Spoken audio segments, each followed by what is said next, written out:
Layman's evangelical fellowship విశ్వాసమే విజయము అనుదిన ధ్యానములు August 28వ తారీఖు. ఒక ఫలించడి కొమ్మ. యోసేపు ఫలించడి కొమ్మ, ఊట యొద్ద ఫలించడి కొమ్మ, దాని రెమ్మలు గోడ మీదకి ఎక్కి వ్యాపించెను. ఆదికాండము 49వ అధ్యాయము 22వ వచనము. నీవు ఒక ఫలించు కొమ్మవి ఉంటే దేవుడు నీ యందు సంతోషిస్తాడు.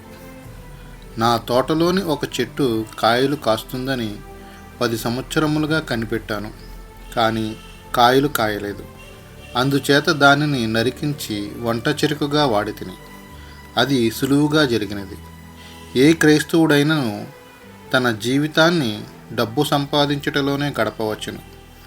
ఆయన ఒక ఇంజనీరు కావచ్చు, కానీ ఆయన జీవిత విలువ వంట చెరుకు విలువయే.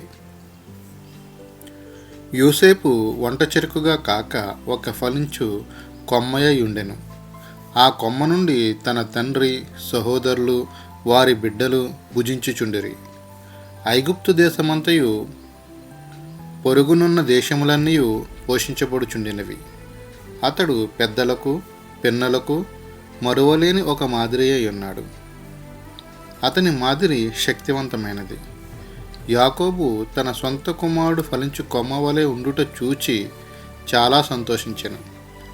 తన కుమారుడు కరువు కాలమున తన ఇంటి వారిని అందరినీ సమృద్ధిగా పోషించాడు. ఒక వ్యక్తి తన కుమారుని గూర్చి నా దగ్గర విలపించెను, మీ గృహములో మీరు కుటుంబ ప్రార్థనలు చేసుకొనుచున్నారా? నీవతనికి దేవుని వాక్యము బోధించావా అని నేను అడిగితిని. దేవుని వాక్యమే పిల్లలు ఫలించినట్లు చేయును. మన పిల్లలు లేత వయసులో ఉన్నప్పుడే మనము వారికి దేవుని వాక్యమును అందించాలి. తల్లిదండ్రులు దేవుని వాక్యమునందు శ్రద్ధ చూపరు. బైబిల్ గ్రంథము దేవుని వాక్యమని తమ పిల్లలకు చెప్పరు. అట్టి వారితో దేవుడు చెప్పునది ఏమనగా, నీవు నీ దేవుని ధర్మశాస్త్రమును మరచితివి గనుక నేనును నీ కుమారులను మరుతును. హోషేయ 4:6. నీ హృదయంలో దేవుని వాక్యానికి చోటియ్యకపోయిన ఎడల నీ జీవితం ఎడల కూడా శ్రద్ధ చూపలేడు. బాల్య దినాల నుండి యోసేపు ఒక ప్రవక్తగా నున్నాడు. అతని సహోదరులు వచ్చి అతని పాదముల ఎదుట సాగిలపడ్డారు. ఫరో యొక్క అనుచరులు అతనికి నమస్కరించేవారు. దేవుని వాక్యాన్ని నమ్మని కుటుంబము నాశనం అవుతుంది. మారు మనసు ఒక ఆశీర్వాదము. శరీరము ఆత్మను శుద్ధీకరించుటకే దేవుడు మారు మనసు అనుగ్రహించెను. యాకోబుకు ఇటువంటి పశ్చాత్తాపమును దేవుడు కలిగించాడు.